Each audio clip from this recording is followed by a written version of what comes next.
Chairman PTI के खिलाफ JIT अरकान को धमकाने का पर्चा भी कट गया। धमकी दी के पीटीआई के हुकूमत आ रही है, आप नहीं रहेंगे, मुल्जिम कामल कानून और ज़ाब्ते की खिलाफ वर्जी है, मुकदमे का मतन। चल्लास में बाबू सर टॉप के इलाके गीतीदास के मकाम पर वैन और कार के दरमियान तसादुम के बायस गाड़ी खाई में जा गिरी।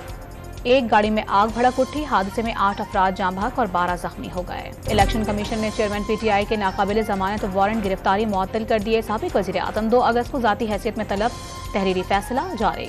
वज़ीर आज़म शहबाज शरीफ एक रोज़ा दौरे पर दुबई के लिए रवाना। सदर यूएई से उनके भाई के इंतकाल पर ताज़ियत करेंगे और साबिक सदर आसिफ अली जरदारी से मुलाकात का भी इम्कान।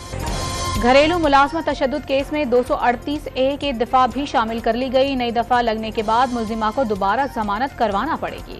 पाकिस्तान से बरतानिया के लिए बराह रास्त परवाजों की राहें खुलने लगी। बरतानवी टीम एयरपोर्ट पर सिक्योरिटी इंतजाम का जायजा लेने के लिए 1 अगस्त को पाकिस्तान पहुंचेगी। और यूक्रेन रूस तनाज़े के पुरअमन हल की कोशिशें। कतरी वज़ीर आज़म यूक्रेन पहुंच गए। यूक्रेनी हम मनसब और वज़ीर खारिजा से मिलेंगे।